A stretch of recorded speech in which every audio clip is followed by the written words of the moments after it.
नमस्कार किसान भाइयों, मैं आप लोगों का दोस्त किसान के मारम कुमोद। किसान भाई, पहले तो मैं आप लोगों से माफ़ी चाहूँगा कि पिछले कुछ दिनों से मैंने कोई भी वीडियो आप लोगों के लिए नहीं डाला है, क्योंकि किसान भाइयों मैं भी थोड़ा घर के कामकाज की वजह से थोड़ा बिजी था। तो आज फिर से मैं आप लोगों के लिए एक बहुत ही अच्छी जानकारी लेकर आया हूँ, क्योंकि जो अश्वगंधा किसानों ने अक्टूबर या नवंबर के महीने में लगाई थी, 5 या 6 महीने की लगभग वो हो चुकी है। तो हार्वेस्टिंग के लिए वो लगभग तैयार हो चुकी है और लोग हार्वेस्टिंग उसकी कर रहे हैं। बहुत से लोगों ने कर भी लिए, बहुत से लोग अभी करने वाले भी हैं। तो किसान भाइयों, मैं इस वीडियो के ज़रिए आप लोगों को जानकारी देना चाहता हूं कि आप लोग जब हार्वेस्टिंग उसकी करो, उसकी कटाई करो, तो बहुत ही अच्छे से कटाई करो, ताकि आप लोगों को किसी भी तरह का कोई नुकसान ना लगे। आपने जब अच्छी खासी फसल कर ली है, जब आपकी फसल की आप लोगों को कीमत मिलने वाली है, आप लोगों ने को फसल की हार्वेस्टिंग होने वाली है, तो आप लोग कुछ गलतियां ना कर दो, ताकि आपके काम पर पानी फिर जाए, ऐसा आप ना कर दो। इसके लिए मैं ये वीडियो आप लोगों के लिए अपलोड आज कर रहा हूँ।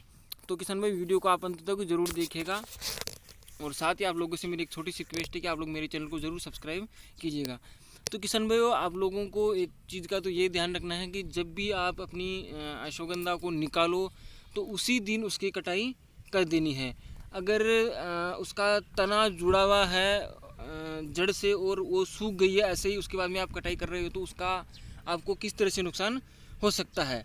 आपको किसान में उससे जो अश्वगंधा की जड़ें हैं उनमें सलवटें जैसी आ सकती है, वो जड़ें जैसे कि उसमें सलवटें पड़ गई, वैसी जड़ें आपकी हो सकती है, जिससे आपकी जो जड़ों की गुणवत्ता है, क्वालिटी हो, बहुत ही कम हो जाएगी।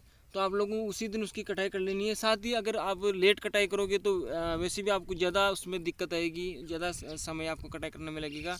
इसलिए जैसे जैसे आप लोग उसमें अश्वगंधा की जड़ों को आप निकालते रहते हो, वैसे ही जड़ों को भी आप तने से अलग करते रहिए साथ साथ में ही। अगर एक दिन का फ़र्क हो जाता है कि आपने आज अश्वगंधा उखाड़ी है और आप कल कटाई करोगे, तो उसमें तो कोई दिक्कत नहीं है, लेकिन ज़्यादा दिन तक आप लोगों को उसको पड़ी नहीं रहने देना है। दूसरी चीज़ का आप लोगों को ये ध्यान रखना है कि आप लोगों को ऐसा नहीं है कि आप लोगों को सिर्फ तने से जड़ को अलग किया और उनका ढेर बना दिया। ऐसा आप लोगों को बिल्कुल नहीं करना है। आप लोगों को तने से जड़ को अलग करने के बाद में आप लोगों को 3 भागों में उसको डिवाइड करना है। एक भाग में तो आपकी वो जड़ रहनी चाहिए जो सीधी है और मोटी है। दूसरे भाग में जो जड़ का लास्ट का हिस्सा है, वो भाग रहना चाहिए। तीसरे भाग में आपकी वो जो मेन जड़ है, उससे जो छोटी छोटी जड़ें फटी हुई रहती है, बाल जैसी जड़ें, तार जैसी जड़ें, वो जड़ें रहनी चाहिए। इस प्रकार आप 3 भागों में उसको डिवाइड कीजिए। 3 भागों में डिवाइड करके उसके बाद में आप उसको सुखाइए। अब सुखाने का तरीका आप लोगों को क्या है कि कम से कम आपका 2 फीट से ऊपर का ढेर उसका होना चाहिए। ऐसा नहीं कि आप लोगों ने एक एक जड़ को ऐसे ज़मीन पर डाल के सुखा दिया है, ऐसा आप लोगों को बिल्कुल नहीं करना है। कम से कम 1 या 2 फीट का उसका ऊपर ऊंचा ढेर रहना चाहिए। और उसको आप चाहे तो धूप में भी सुखा सकते हो, छाया में भी सुखा सकते हो, वो तो कोई समस्या है। लेकिन जहाँ तक हो सके आपके पास में छाया उपलब्ध है, तो आप लोग उसको छाया में ही सुखाइए। अब छाया में सुखाने से देखो आपको क्या फ़ायदा हो सकता है। छाया में सुखाने से आपको एक तो जड़ों का जो वज़न है वो कम नहीं होगा, उतना कम नहीं होगा जितना कि आपको धूप में सुखाने से कम हो जाएगा। तो एक तो ये फ़ायदा हो जाएगा। दूसरी चीज़, जो अश्वगंधा में जो आयुर्वेदिक उसका गुण है, जो उसका आयुर्वेदिक गुण है वो उसमें बना रहेगा, कुछ कम नहीं होगा। अगर धूप में सुखाते हो तो उसका आयुर्वेदिक जो उसका गुण है वो कम हो जाता है। तो इसके लिए जहाँ तक आप लोगों को हो सके वहाँ तक आप लोग उसको छाया में सुखाइएगा। अगर आप लोगों के पास में कोई छाया उपलब्ध नहीं है, तो आप किसी पेड़ की छाया में भी उसको सुखा सकते हो। और आप लोगों को बंद कमरे में कभी नहीं सुखाना है।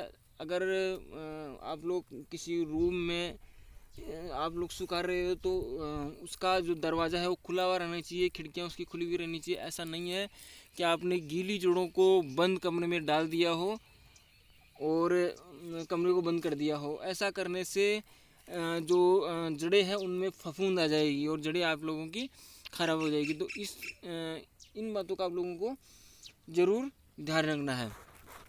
दूसरी चीज़ आप लोगों को जहाँ तक हो सके आप लोग जो नीमच की मंडी है वहीं ले जाए, या फिर जो कंपनी है जो डायरेक्ट इनको उपयोग में लेती है, किसी भी आप लोगों को किसी दलाल या किसी दूसरे व्यक्ति को आप लोगों को बिल्कुल नहीं देना है। या तो आप लोग इसको बेचने के लिए मंडी में ले जाइए, या फिर जो कंपनी है वो जो अपना निजी प्रोडक्ट तैयार करती है और मार्केट में सप्लाई करती है उसी कंपनी को आप लोगों को देना है।